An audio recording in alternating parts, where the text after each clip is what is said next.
Get lit here, y'all.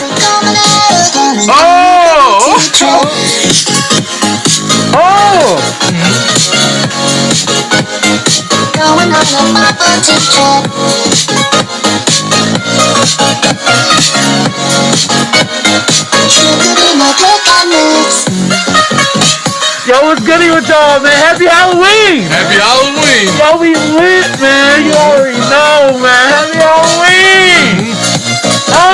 Anime Horror Gang! Horror Gang! You already know, man, yo! Be lucky, man, yo. Let this song play for a little bit.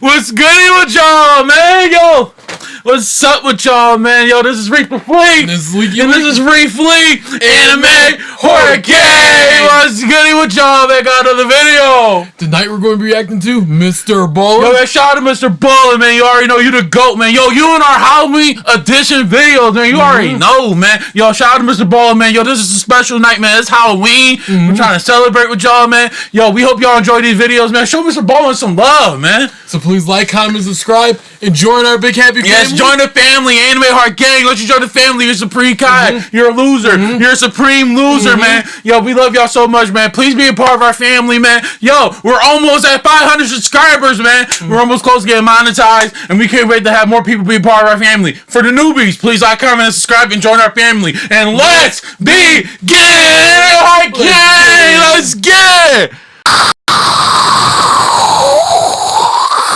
Yo, what's goody with y'all? Yo, we got another MR.BALLEN'S joint. We about to do his latest one that he just dropped. Is if you can watch until the end, you won't regret it. So it must be very good because this is over 30 minutes. So y'all, we're going to try our best to get all these videos out here quick for y'all this Halloween because me and Leaky got important stuff to do because we wanted to go out and hang with our friends and stuff like that. So we gotta hurry up and do this right now. So we love y'all so much, man. Anime Horror Gang, yo, join the family, man. Yo, this is our second year of Halloween on this channel, man. We love this, man. For real, we love doing this stuff for y'all, man. We got some more videos dropping today. You already know, so let's get it. Today,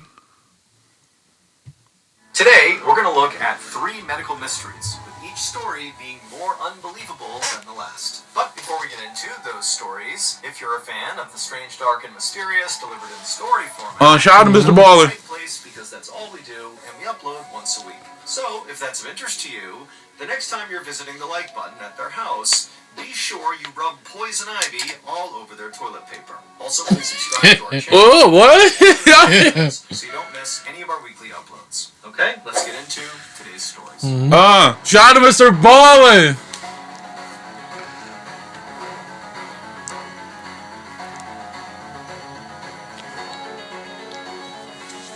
Pick your poison. Pick your poison. On June 14th, 2011, 42-year-old Ellie Lobel stepped unsteadily outside of her house in Wildomar, California, and immediately Alright, she looked good. leaned on her round-the-clock caretaker for support. This mother of 3 had just moved to this rural part of California so she could die in peace. For the last 15 years, Ellie had been battling Lyme disease, which is a debilitating condition spread by ticks. But now, after those 15 years of fighting, Ellie just had no more energy. She could barely stand up. Her mind was kind of always in this weird fog, and she just felt totally hopeless. And so Ellie hired an end-of-life coordinator to help her plan for her death. Y'all, if y'all ever going through like cancer, all that other stuff, please fight and don't lose hope. For yourself because you still got so much life to live. I feel so sorry for people that have to like deal with their final days just feeling like that. And stuff, and it's like that's really sad, y'all. And it's like, yo, man, that's sad, man. Man, That's very sad. And also to make sure nobody attempted to revive or resuscitate Ellie if she fell unconscious. Ellie really thought she was going to die any moment and just wanted it to happen in peace in California in her bed. But dying can be complicated, and Ellie, after moving to California, had laid in her bed for 3 days expecting to die, but didn't. Y'all don't never feel like that, you know? Like, don't just want to, willing to die, you know what I'm saying? Just go for a walk in her new town. Like, enjoy your final day. You don't even know when your final day is going to be, you know what I'm saying? Like, enjoy every day as much as you can. All around her, and just for a moment, Ellie suddenly realized she was feeling something she had not felt in a long time. She was feeling grateful to be alive. But that feeling was very short-lived because as she stood on this sunny sidewalk in California, she suddenly felt something small and sharp smack into her forehead. And Ellie, she kind of looked up and realized it was a bee. Now, she was determined not to let an insect ruin this rare instance of happiness in her life. Ellie just kind of reached up and tried to swat it away. But when she looked up again, she noticed the bee was still there, and worse, there was now an entire cloud of bees over her head that were descending down on her. And as this happened, Ellie's caretaker, who saw the swarm... Y'all, that would be the most scariest thing. Can you imagine you just swat a bee and you like, dude, what the... And then it's like... Man. Like, a lot of them coming up? Yeah. Like, Yo, I'll start running too. Nah, fam. Wait a minute, y'all. Let me fix this.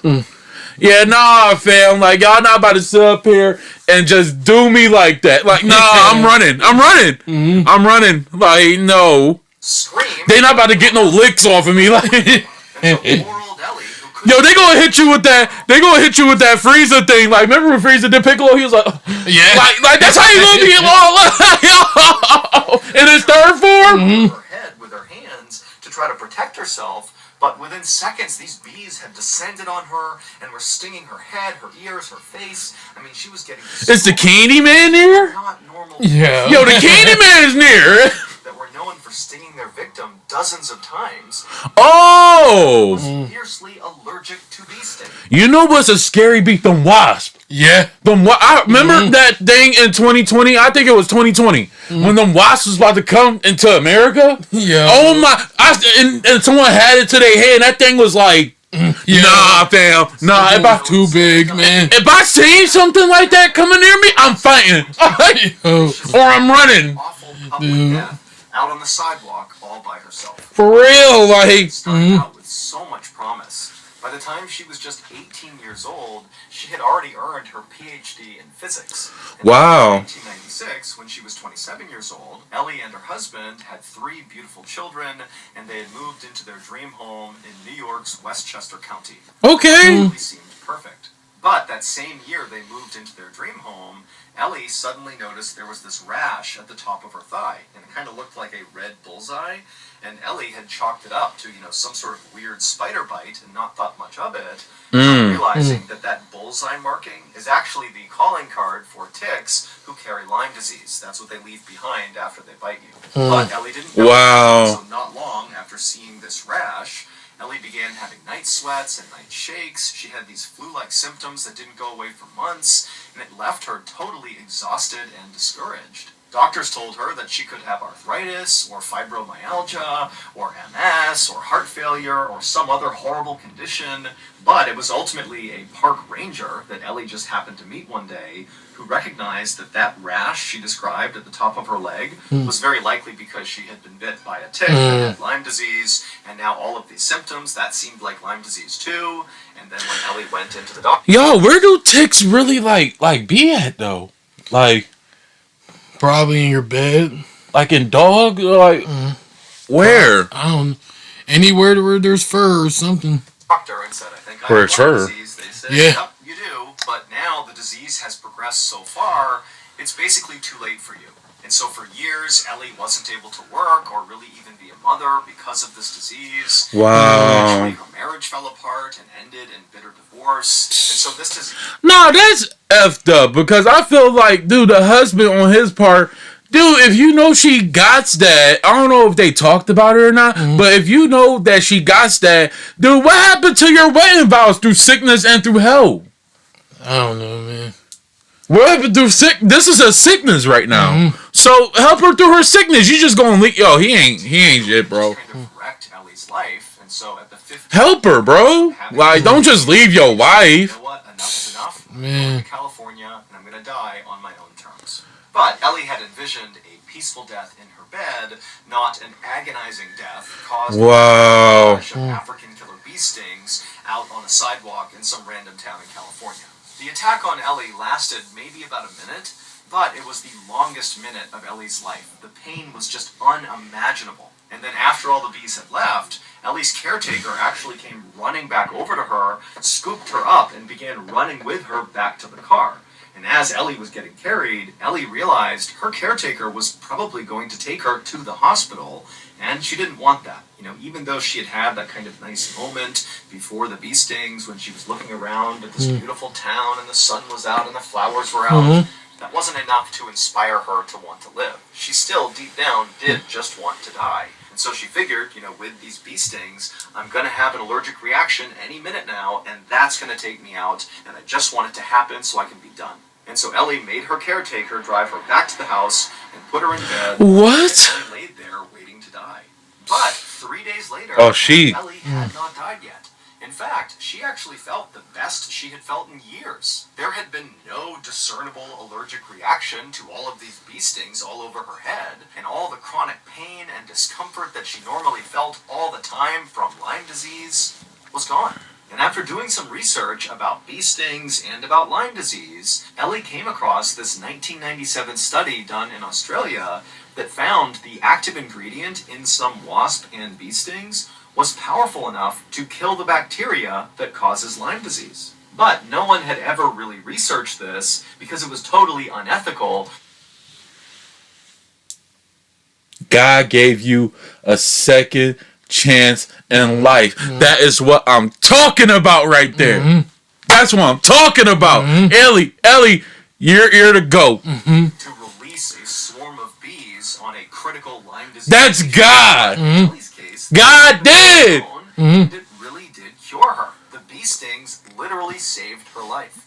And since her bee attack, Ellie has become the leading advocate for bee venom as a treatment for Lyme disease. Shout out to Ellie. I am so excited to announce that we here at Ballin Studios have a brand new show that is live right now for free on all podcast platforms. It's called Mr. Ballen's Medical Mysteries. And Okay. as you might have guessed, it's about medical mysteries. Take, for Man. example, the very first episode of the show called Ashes to Ashes. It's about this adult son who goes to check on his father who lives in the woods by himself. And when he gets to his dad's I already showed house, this for a he little goes bit just inside, to... the power's off, and there's this weird gooey substance on everything, the furniture, the walls, food, everything. Oh, wow. You might have to get into that. See his dad doesn't Oh, y'all, come before back. he keeps... You like my nails? I don't know if y'all can see it. They search Like, I got my nails done. and they find something in the It's black. Leaky Leak ain't wanted to get his done this time, but he will get it done next time. I just Next want mine time. black because there's an outfit that I'm wearing, and that's gonna be fire. All time. Again, this story is called Ashes to Ashes. It's episode number 1 on Mr. Ballen's Medical Mysteries, which is a podcast that is new and free and available everywhere. New episodes of Mr. Ballen's Medical Mysteries will come out every Tuesday. But if you have no Oh, it's a podcast. Okay. a whole bunch of episodes right now, you can listen to 8 episodes of Mr. Ballen's Medical All right, Mr. Baller, you doing your thing, bro. It's called Mr. Ballen's Medical Mysteries. Oh, you get on Amazon Music and Wondery? Okay, Okay. that's fire.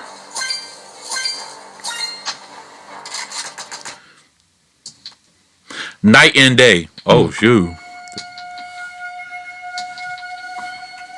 In the late afternoon of May 1st, 2016, 13-year-old Shoaib Ahmed and his 9-year-old brother, Abdul Rashid, chased a soccer ball across the dusty plain near their little rural town in Pakistan.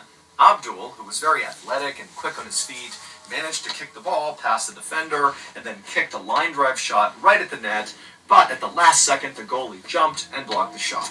So Abdul threw his hands up in exasperation, but even though he was frustrated he missed his shot, he was having a blast. He loved playing soccer with his brother and the neighborhood kids. But as much That's fun as good. he was having, Abdul at some point looked up and he noticed the sun was starting to set behind the mountains. And immediately when he saw that, the expression on his face went completely deadpan. And then he looked over at his brother, Shoaib, who also had noticed the sun was setting. And by this point, Shoaib was already rushing over to Abdul. He grabbed Abdul's hand, and the two brothers, without a word, standing there watching, they took off and just hustled back towards their home. Oh, wow. To their home. But on the porch, Shoaib, the older brother, just collapsed onto the ground with his arms and legs going totally stiff and his jaw locking up to the point where he couldn't even speak. And Abdul, instead of trying to help his brother, just stepped clear over him and ran into the house and made it to his bed just in time for him to also collapse, but onto the bed with his arms and legs being just as stiff as his brother's and his jaw also being locked so he couldn't even speak. And then moments later, the boy's father would scoop Shoaib off the porch, carry him into the bedroom, and put him in a bed, cover him up. And then the father would rotate Abdul, who was on his stomach, over onto his back, and he put the covers over him. And then the father just left and got into his own bed and went to sleep. And this was a typical night in this family's household. The next day, a convoy of fancy cars descended on this little village where Shoaib and Abdul lived. And in these vehicles were all these scientists from Pakistan's Institute of Medical Sciences, and they had heard about the boys' nightly bizarre collapses, and they wanted to find out if the condition was real. Now, I'm not gonna front. If my boys is sitting up, my kids is sitting up there just slumped like that, Man. I'm not just about to lay them on the bed. I'm about to take them to the hospital to see what this is about, because what if something happens that they don't wake up no more? Yeah, I know, man. It's like, yo, like, what is happening right now? Like, now if the scientists for real, like, village before sunrise, That is strange, though, too. Shoaib still in their beds in a semi-comatose state, unable to move. But it was almost noon by the time the scientists arrived, and so when they saw the two boys, they were outside, goofing around and playing, acting like everything was totally fine. In the village, neighbors referred to Abdul and Shoaib as the Solar Boys because they were only normal and active and like the other kids during the daylight hours when the sun was up. oh, so that's why they said day and night. I get the title. Now, the villagers saw this. During the day they cool, but at night they. Necessarily, they thought maybe the kids were making it up to get attention, or maybe they were doing it as like a grift to get people to donate money to the family. But Shoaib and Abdul's father completely denied this and said they had not made any money from what was happening to his sons, and all they wanted to do was just figure out what was wrong with them so they could help them.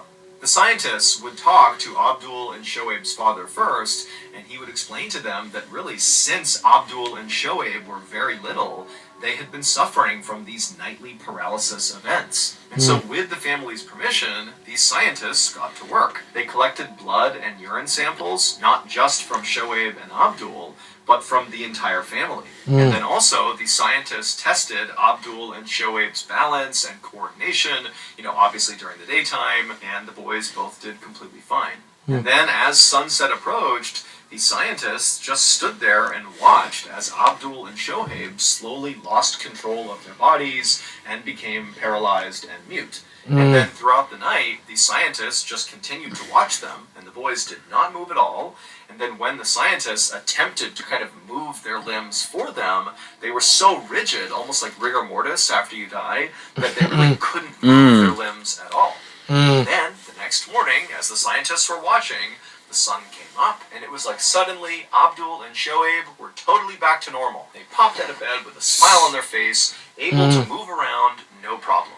And so to the scientists who watched this go on, they were left thinking, okay, there's no way these kids could be faking this. Like, no one could fake this. This is real. But the scientists really didn't have any new information to pass to the family because, the boys' blood and urine samples came back completely normal, and they had passed all of their balance and coordination tests, and so it seemed like Abdul and Shoaib should be totally normal, healthy boys, but they just weren't, and these scientists didn't know why.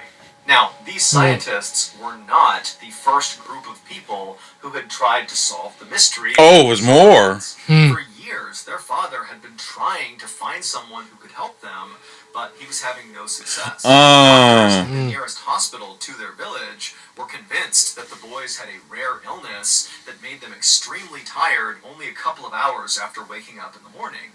But Abdul and Shoaib had loads of energy all day long. It was only when the sun came down that they became totally paralyzed. And so the father didn't believe those doctors were really taking this that seriously. Yeah, like that's weird. Like that's not normal at all. And so he organized an exorcism where a group of religious leaders basically tapped on the boys with sticks while chanting in rhythm and dousing them with holy water. But that didn't work, and so the family was close to giving up on ever finding help for their sons. But then, in April of 2016, so a month before that team of scientists descended on the village to research the boys, a TV news reporter from Pakistan's version of CNN came to the village to interview the family because this reporter had heard about this strange condition these boys had. And this interview was seen by millions and millions of people, including Pakistan's most esteemed and influential doctor, a man named Dr. Javed Akram, who happened to be the vice chancellor of Pakistan's Institute of Medical Sciences. Dr. Akram had never heard of such a strange condition, and so he was the one who ordered those team of scientists to go to the village and research this family. And after those scientists came back and checked in with Dr. Akram, it was clear they had not had a sort of breakthrough moment with regards to what was going on with these boys, but they were very convinced that this was a real condition. And so Dr. Akram decided that he and his team would just continue to study this family until they figured out what the heck was going on with these two boys. Yeah. A year later, in May of 2017, Dr. Akram believed he had figured out what was wrong with them, and he even had a solution. But his solution was so simple that Dr. Akram actually kind of second-guessed himself, thinking, this is too good to be true. So the doctor decided he would run one more experiment just to test his theory and make sure he really was correct. And so Dr. Akram flew Abdul, Shoaib, and their father out to his institute in Islamabad, and that night, Dr. Akram watched as the two boys slowly slipped into paralysis as the sun went down. But this time, as soon as the paralysis was clearly beginning, Dr. Akram gave each of the boys a pill. And 40 minutes would go by, and suddenly Abdul, who was totally mute and laying there still, broke into a smile, and then he raised his right leg. And then Shoaib, right next to him, he too smiled and turned his head. And then 20 minutes after that, both boys were up on their feet, totally fine, laughing and joking, because they had never really done anything at night. They were always paralyzed as soon as it started to get dark. It would turn out Dr. Akram and his team had discovered a very strange mutation in Abdul and Shoaib. Our brains naturally produce all sorts of chemicals that keep them running, and one of those chemicals is called dopamine. Dopamine does several things, but one of those things is it controls muscle movement. The mutation that Dr. Akram and his team had discovered was that the boys' genes were mistakenly shutting off dopamine production every single night. And so that was why they were becoming totally Wow. This mutation was the result of a series of complex genetic mistakes. But the fix was actually quite simple. The pill that Dr. Akram gave Abdul and Shoaib was just a dopamine pill. And what it did is it basically just turned the boys' bodies back on. And so Dr. Akram and his team had discovered quite possibly the world's rarest disease, only afflicting one family. But fortunately, they had also found the cure too, and so Abdul and Shoaib, from that day forward, lived totally normal lives by taking their dopamine pills every night. Oh, so they just needed medicine. That's all they needed. Wow. Yeah. What the Okay, that was a weird ad. Okay, y'all, that ad was so weird. So y'all just drinking her feminine juices to get powerful. Oh man. Okay. On the evening of July 3rd, 1992, 35-year-old George Decker was cooking in the kitchen inside of the apartment that he shared with his girlfriend in Jasper, Indiana. As George cooked, he began to cough. At first, George thought it was just a little tickle in his throat that would go away, but as he continued to cough... I just thought of something. That word sounds so fucking funny to me. Tickle. Tickle. in his throat that would make him cough was only getting worse and worse. Nigga, let me tickle you. Kind of rough-sounding cough that really hurt as he did it, and it kind of scared George, like he had never heard himself make this sound before. And in the other room, George's girlfriend, Juanita, she heard this very odd-sounding cough, and so she came out into the kitchen to see what was going on. And when she got there, she found George leaning on the counter, barely able to catch his breath because he was coughing so much. Dang. Totally out of character for George. He wasn't sick. He didn't have some sort of respiratory problem. He didn't smoke cigarettes. He did work in a metal shop where he melted down aluminum. And but he always followed all the safety precautions. He wore a mask. He did all the things you're supposed to do to make sure he didn't inhale anything toxic. And so there was really no good reason why George would suddenly be having this unbelievable coughing fit. And so as Juanita kept asking George, hey, are you okay? Can I do anything? George, he can't even talk. He just pulled a handkerchief out of his pocket and he put it over his mouth as he continued to cough. And then when he pulled the handkerchief away, it was clearly covered in blood. Now, George was back in his pocket, not wanting to deal with the fact that he was coughing up blood. But Juanita, she saw the blood and said, okay, George, I don't know what's going on, but you are going to the hospital right now. Now, George, even though he couldn't talk because he was coughing so much, clearly did not want to go, and he kind of resisted Juanita. What you mean? But Juanita finally grabbed him and literally dragged him through the house, out the front door, and down into their car. And then just a few moments later, they were on their way. He had to go to the hospital. Y'all, I'm gonna tell y'all this. If you please have checkups and stuff, because me and Leaky, we do need to catch up with that as well. You don't know what could be happening with your body as keep on going without going to the doctors. It could be something that you could possibly cure or figure out that something's wrong with you before something gets worse. Yeah. You know what I'm saying? So, please do your annual checkups. Just at least do that. Because if you don't do your annual checkups, it might be something there that you don't even know, and it could be getting worse over time. You know what I'm saying? So, please get y'all checkups, y'all. Don't just not go to the hospital. Stop trying to act like you tough enough to, handle pain. And that ain't going to work. It's going to just get worse and worse. Y'all don't act tough. If y'all know y'all don't feel good, go to the hospital. Don't avoid going to the hospital. Just go.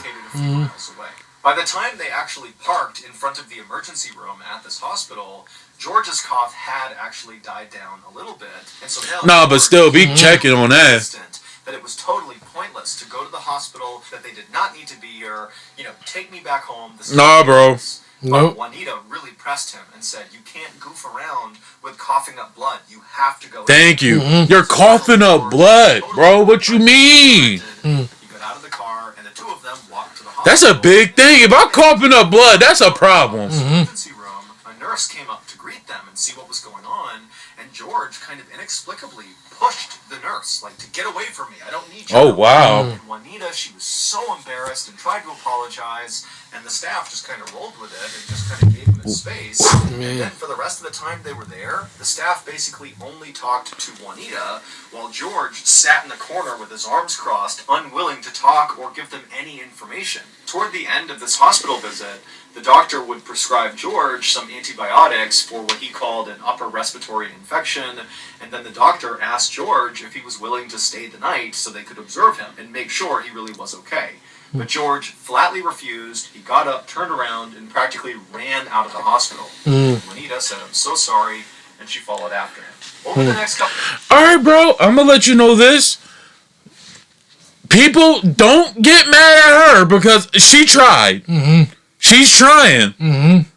You should give her props. At least she's trying to get him some help, and he's refusing it. So whatever happens, I just feel like, bro, prescribed, but they really did not make a difference. He continued to have these huge coughing fits, and even worse than that, something Juanita noticed was George's skin was clearly turning blue. In particular, on his arms, his hands, his fingertips. Oh yeah, bro. Oh yeah. About a week after after that first visit to the ER, Juanita, she looked at George and just felt like he looks so bad. He has to go back. They have to check him again. And so Juanita was able to, again, convince George to go to the hospital. He was very resistant to the idea. Bro, you're turning blue and coughing up blood. What you mean?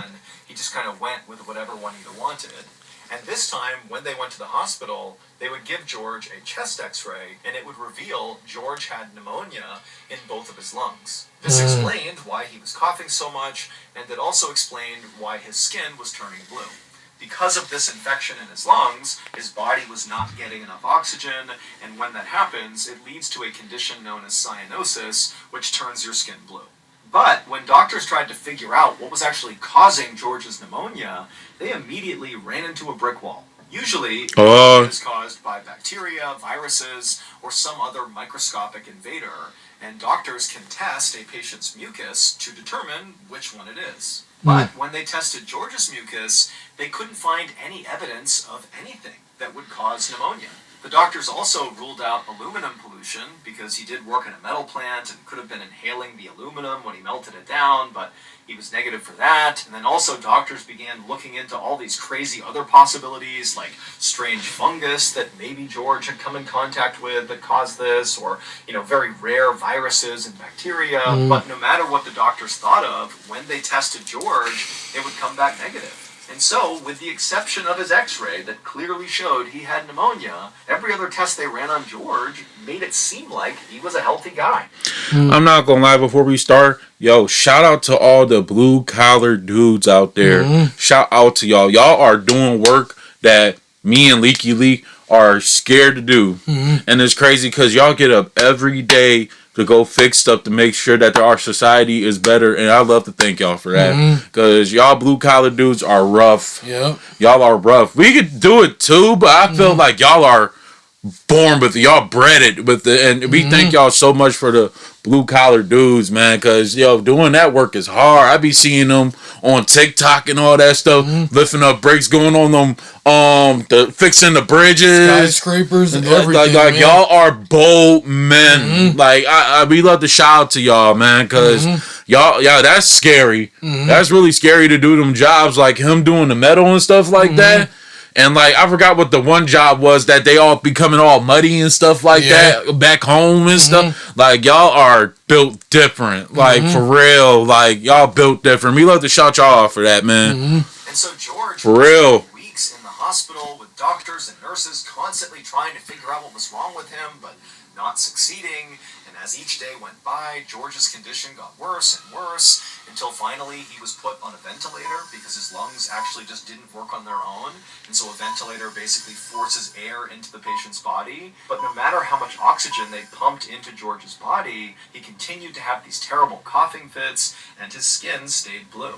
Finally, in October, so 3 months after George had first developed this coughing fit, he would pass away.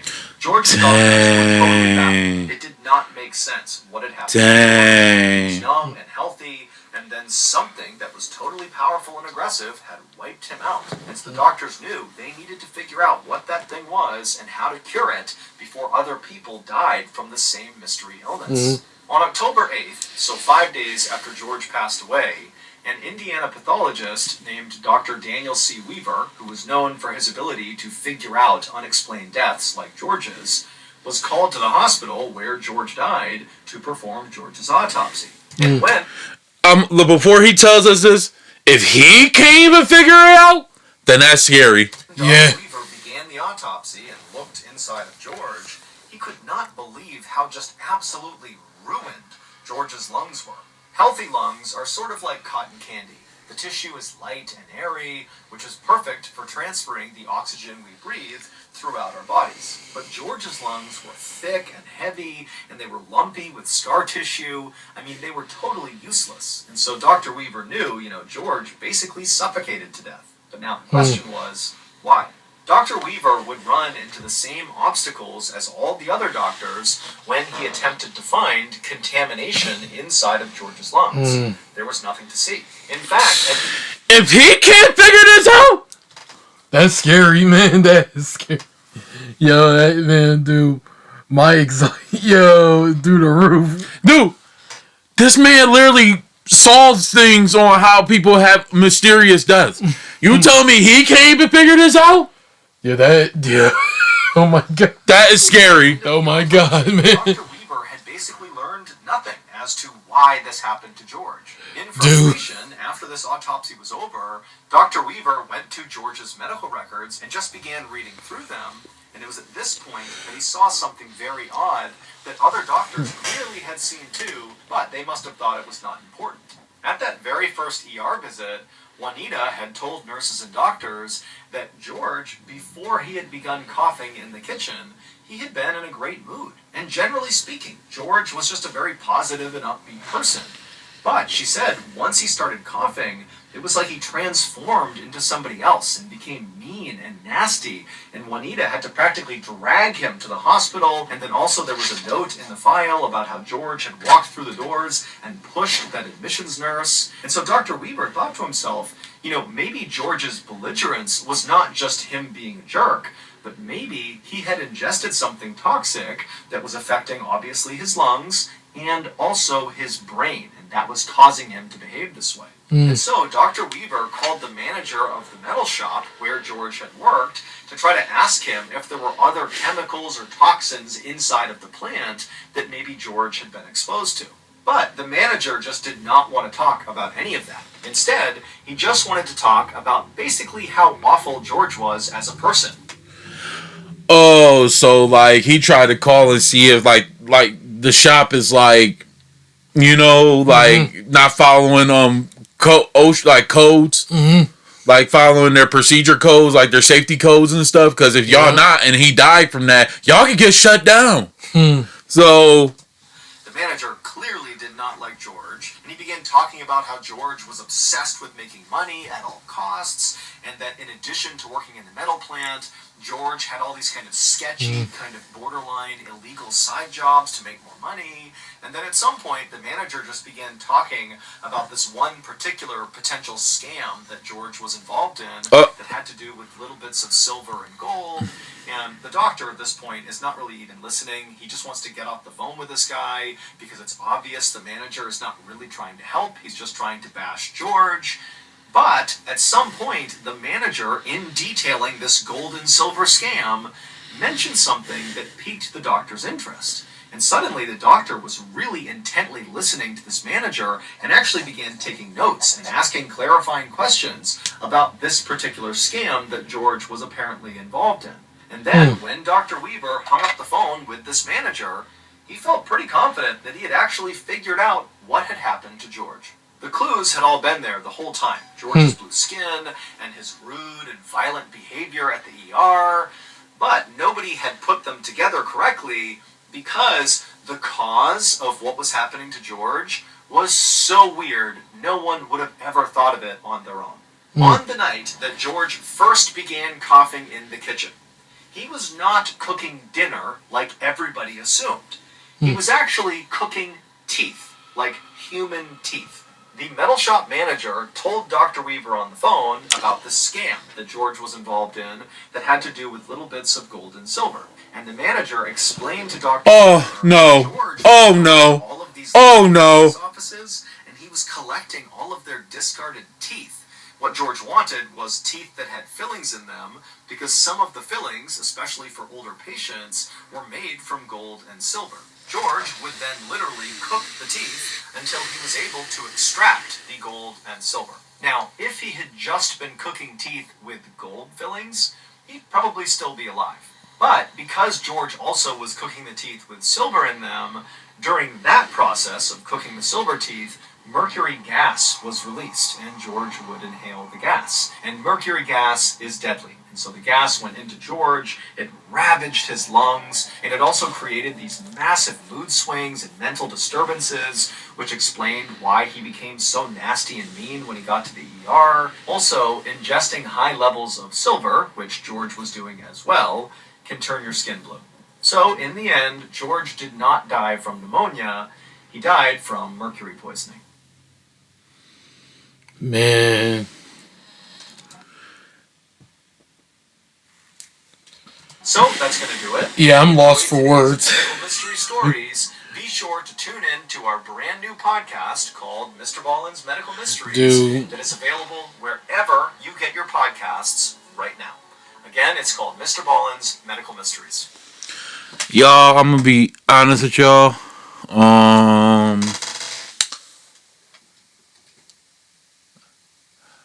Watch who you date, because